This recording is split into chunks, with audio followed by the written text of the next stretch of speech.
जमाना कदीम की बात है। एक छोटे से गांव में एक जवान रहता था जिसका नाम फैजान था। फैजान अपनी हिम्मत, अक्ल और बहादुरी की वजह से गांव भर में मशहूर था। वो एक गरीब मां का बेटा था और रोज जंगल में लकड़ियां काटने जाता था ताकि अपनी मां और छोटी बहन का पेट पाल सके। उसके गांव के करीब एक गहरा जंगल था जहां एक पुराना तालाब था। गांव वालों का मानना था कि उस तालाब में एक जादुई ताकत बसती है, लेकिन कोई उसके करीब जाने की हिम्मत नहीं करता था, क्योंकि कहा जाता था कि वहां एक कदीम रूह रहती है जो हर आने वाले को खतरनाक इम्तिहानों से गुजरने पर मजबूर करती है।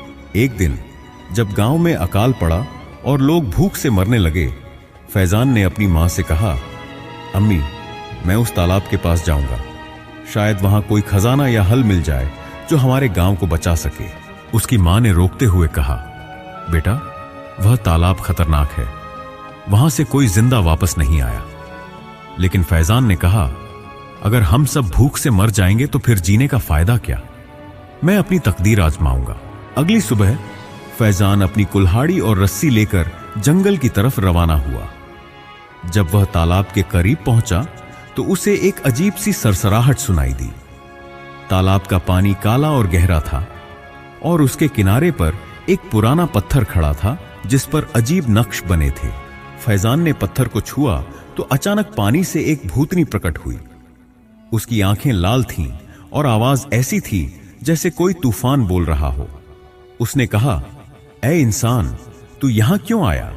यह तालाब मेरा है और जो भी यहां आता है उसे 3 इम्तिहान पास करने पड़ते हैं। अगर तू नाकाम हुआ तो यह पानी तेरी कब्र बन जाएगा।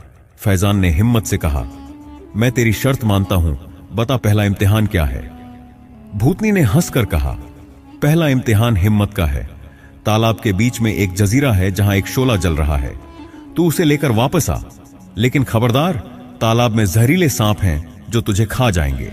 फैजान ने अपनी रस्सी ली और तालाब के किनारे से एक लंबा बांस उठाया।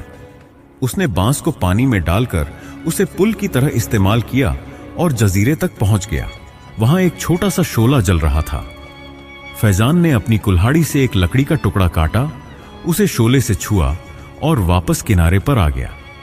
सांप उसके करीब आए, लेकिन वह इतनी तेजी से भागा कि कोई उसे छू ना सका।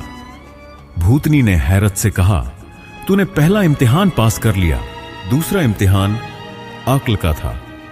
भूतनी ने कहा, तालाब के नीचे 3 संदूक हैं, एक में सोना, दूसरे में चांदी और तीसरे में झर है। तू सिर्फ एक संदूक खोल सकता है। अगर गलत संदूक खोला तो झर तेरी जान ले लेगा। फैजान ने सोचा कि भूतनी चालाक है और उसे धोखा देना चाहती है। उसने तालाब के पानी को गौर से देखा और पाया कि एक जगह पानी हल्का सा हिल रहा था, जैसे कोई चीज उसे हिला रही हो। उसने अपनी रस्सी फेंकी और एक संदूक बाहर निकाला। जब उसने संदूक खोला तो उसमें सोना भरा था। भूतनी ने गुस्से से कहा, तूने कैसे जान लिया?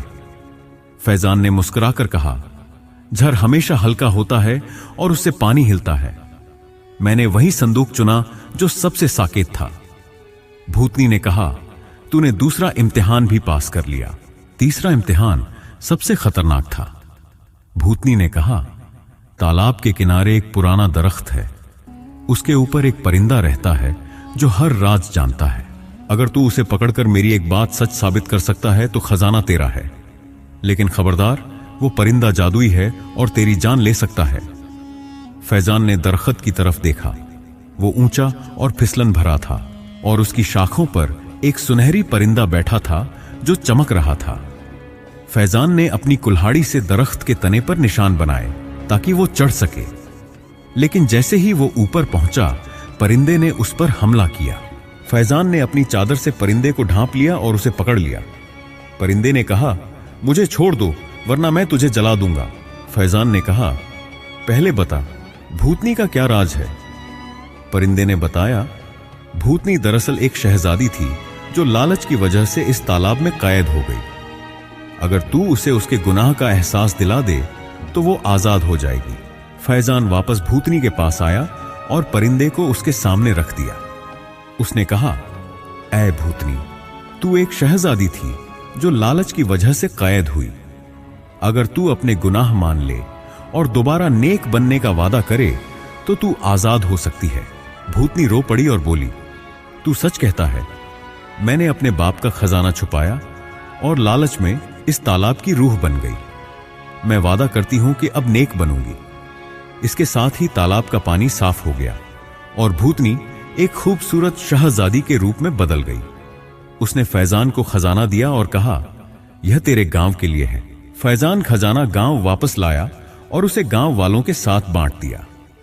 उसने खेतों के लिए पानी का इंतजाम किया, गरीबों के लिए घर बनवाए और एक बड़ा तालाब बनवाया जहां सबको साफ पानी मिलता था। दोस्तों, उम्मीद करता हूं आपको यह कहानी पसंद आई होगी। ऐसी ही और कहानियां देखने के लिए वीडियो को लाइक और चैनल को सब्सक्राइब कर दे।